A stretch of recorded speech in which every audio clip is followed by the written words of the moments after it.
रणनीति क्या रखी जाए? अभी भी सेम ट्रेजेक्टरी मेंटेन करें या फिर हो गया निफ्टी की गिरावट, अब यहां से पुल बैक ही रहेगा? सुमित भाई देखिए, मैंने मेंशन किया था कि 18,300 का लेवल अगर बीच होगा तो उम्मीद करिए कि निफ्टी अपने 20 डे मूविंग एवरेज को टेस्ट करेगा, जो कि 17,950 17,925 की रेंज में है। मेरे ख्याल से 18,050 के आसपास निफ्टी ने सपोर्ट दिया, वहां पर बाउंस बैक देखने को मिला। लेकिन देखिए, हमें समझना पड़ेगा कि ड्राइवर कौन था। जब निफ्टी पुल बैक दिया तो एक्चुअली ड्राइवर बैंक निफ्टी था। बैंक निफ्टी की वजह से हमें पुल बैक देखने को मिला। तो जो स्ट्रेंथ है वो निफ्टी में नहीं है, स्ट्रेंथ जो है वो बैंक निफ्टी में है।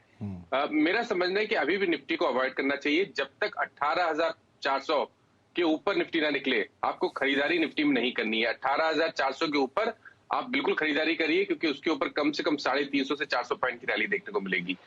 स्ट्रेंथ कहां पर है? तो वो बैंक निफ्टी में मैंने पहले ही मेंशन किया था कि जब तक 3900 के ऊपर ट्रेड करता रहे, अपनी लॉन्ग पोजीशन में बने रहिए, यहाँ पर स्ट्रेंथ है। और एक ब्लैक पैटर्न का ब्रेकआउट आज देखने को मिला है। मेरा तो समझना है जो 41,000 के मैंने टारगेट दिए हैं वो अब बहुत ही जल्द देखने को मिलेंगे। तो अभी भी खरीदारी करिए। अभी भी देखिए, देर नहीं हुई, ब्रेकआउट तो एक्चुअली आज आया है। तो आज के ब्रेकआउट के बाद आप खरीदारी करिए। 39,400 का स्टॉप लॉस रखिए और 41,000 के टारगेट सेट करिए। तो आपको जो फोकस है वो निफ्टी की जगह बैंक निफ्टी पे रखना है। तो निफ्टी की बजाय निफ्टी बैंक पर फोकस। पुराना टारगेट मानस का वो अभी भी रीइटरेट कर रहे हैं, 41,000 के टारगेट्स, 39,000 का स्टॉप लॉस, ये उन्होंने पहले भी बोला हुआ है और अभी भी उसी के साथ ही बने हुए हैं। हाँ, निफ्टी में 18,400 अगर टूटता है तो बढ़िया तेजी आएगी, उसको आप जरूर ध्यान रखिएगा और उस तेजी के साथ ही आप बने रहिएगा। मानस, इंडिविजुअल कॉल्स, बैंक तो होगा एक ना एक? बिल्कुल बैंक होगा। देखिए, बहुत सारे बैंक्स अच्छे लग रहे हैं। अगर आप कोटक बैंक देख लीजिए, स्टेट बैंक ऑफ इंडिया देख लीजिए, बैंक ऑफ बड़ौदा देख लीजिए, बहुत सारे स्टॉक्स, आईसीआईसीआई बैंक में भी स्ट्रेंथ दिखती है। तो बैंक्स तो बहुत सारे हैं, लेकिन जो मैंने चूज किया है वो आरबीएल बैंक है। आरबीएल बैंक चूज करने का रीजन ये है कि यहाँ पर हायर टॉप हायर बॉटम का कंफर्मेशन ऑलरेडी स्टॉक ने दिया हुआ है। 2 दिन में करेक्शन देखने को मिला, स्टॉक ने 50 डे मूविंग एवरेज पे सपोर्ट लिया और एक वी शेप रिकवरी देखने को मिली। देखिए, स्टॉक 200 दिनों के मूविंग एवरेज के आसपास ट्रेड कर रहा है, जो कि 200 रुपए है। अगर 200 रुपए का लेवल ब्रेक होगा तो आपको बहुत सारा बाइंग देखने को मिलेगा यहाँ पर। तो बिल्कुल मैं तो समझता हूँ कि आपको करंट लेवल्स पे खरीदारी करनी है। 189 का आरबीएल बैंक में स्टॉप लॉस रखिए और कम से कम 210 के टारगेट आपको आरबीएल बैंक में देखने को मिलेंगे। दूसरा स्टॉक है, देखिए, जो फाइनेंशियल सर्विसेज स्पेस है, वहां पर भी बहुत सारे स्टॉक्स में आपको बाइंग इंटरेस्ट देखने को मिला और मेरे ख्याल से निफ्टी फाइनेंशियल सर्विसेज इंडेक्स भी 1% से ऊपर था। तो जो मेरा पसंद है वो है श्रीराम ट्रांसपोर्ट फाइनेंस। यहाँ पर आपको खरीदारी करके चलना है। ब्रेकआउट श्रीराम ट्रांसपोर्ट फाइनेंस ने ऑलरेडी दिया हुआ है 1450 के ऊपर।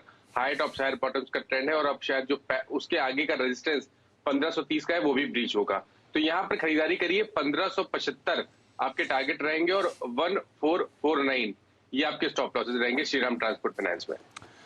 तो दो नाम और दोनों ही बैंकिंग और फाइनेंशियल स्पेस से। पहला नाम है आरबीएल बैंक, जिसमें आप तेजी खेल सकते हैं, और दूसरा नाम है श्रीराम ट्रांसपोर्ट। दिन के ऊपरी स्तरों पर बंद हुआ 3.5% की तेजी, और जो तेजी एचडीएफसी लिमिटेड के अंदर दिखी उसी तरह की तेजी रेप्लिकेट होती हुई दिखाई पड़ी पूरे ही एनबीएफसी स्पेस पे, और आरबीएल बैंक भी 4.5% की तेजी के साथ बंद होता हुआ दिखाई पड़ा।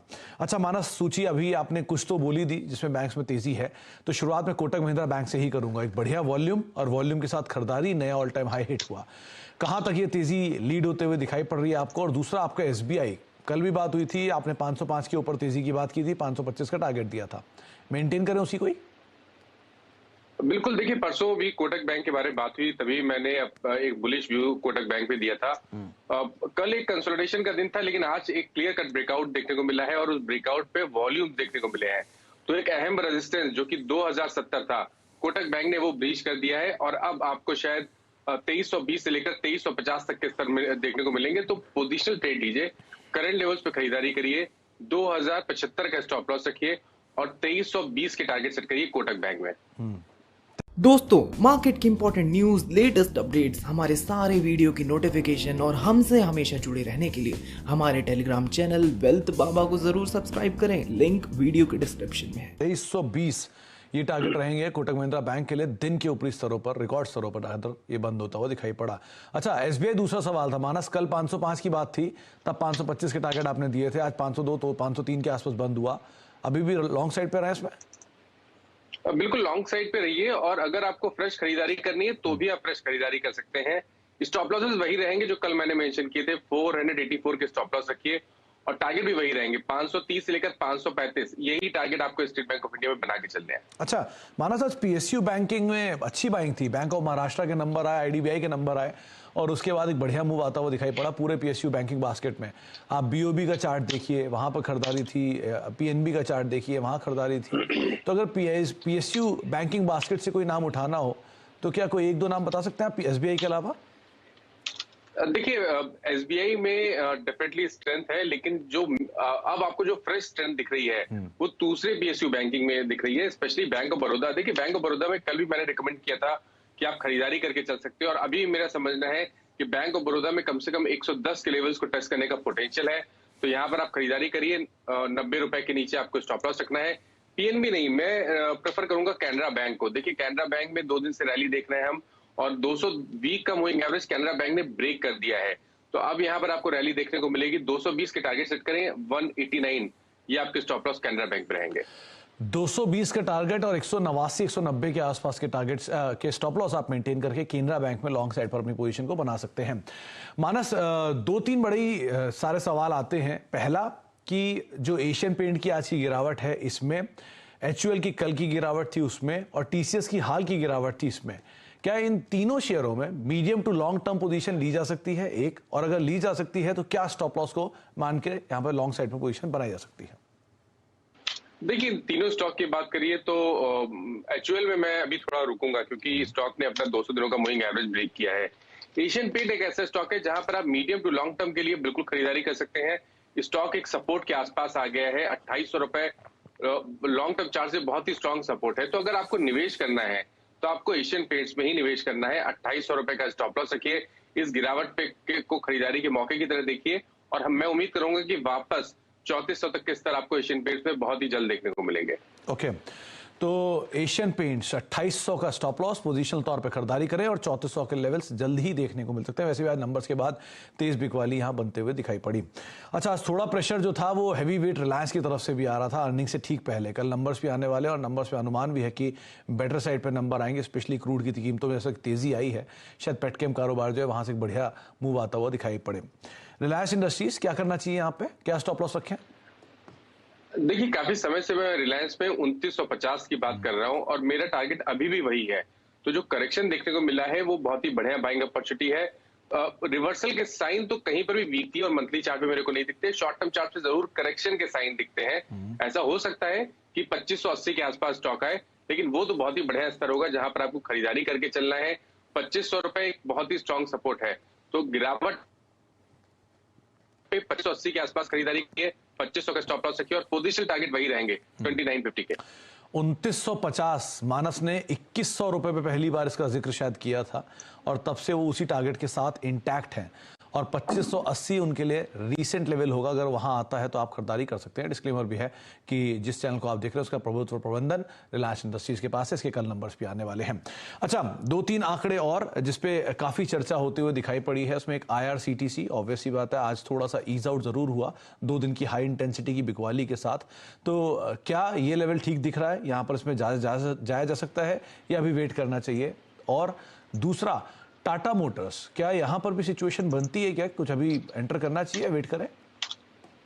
देखिए, जहां पर पिक्चर क्लियर नहीं है, टेक्निकल चार्ट्स पे आपको पैटर्न्स क्लियर नहीं है, स्टॉक समझ में नहीं आ रहा है, तो वहां पे तो बिल्कुल दूरी बना के रखनी है। और IRCTC के पैटर्न्स टेक्निकल पे भी वैसे ही है, और एक्चुअली स्टॉक समझ में नहीं आ रहा है, तो बेटर है कि आप अवॉइड करिए। अभी कोई जरूरत नहीं है खरीदने की एग्रेसिव होके, और बेटर आइडिया है कि थोड़ा सेटल होने दीजिए, कंसोलिडेशन होने दीजिए, और उसके बाद जब रैली स्टार्ट हो तब आप IRCTC में पार्टिसिपेट करें। टाटा मोटर्स पे खरीदारी करनी चाहिए। यहाँ पर देखिए, कंसोलिडेशन कंप्लीट हो गया है। मेरा समझना है कि अब यहाँ पर एक बढ़िया मूव देखने को मिलेगा, जिसमें 550 तक के स्तर देखने को मिलेंगे। तो यहाँ पर खरीदारी करने की राय रहेगी। 484 टाटा मोटर्स के स्टॉप लॉस रहेंगे।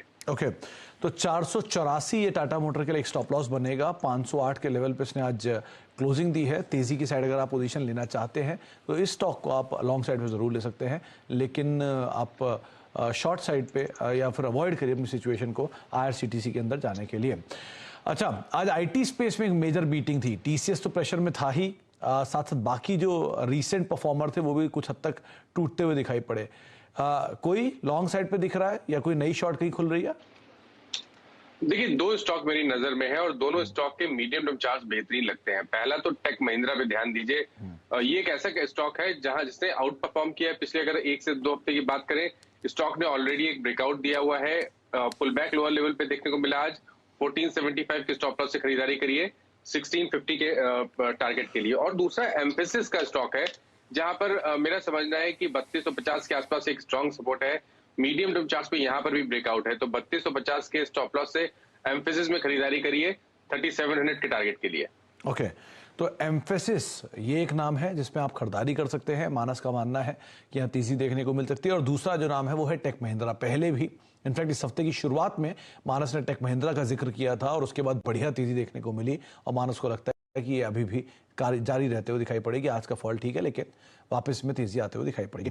अच्छा, आगे भी हम मानस से बातचीत करेंगे, लेकिन उससे पहले यतिन से चर्चा कर लेते हैं और बातचीत कर लेते हैं कि डीलर्स रूम में किस तरह की बज़ है, किस तरह की तेजी या मंदी की बातचीत हो रही है।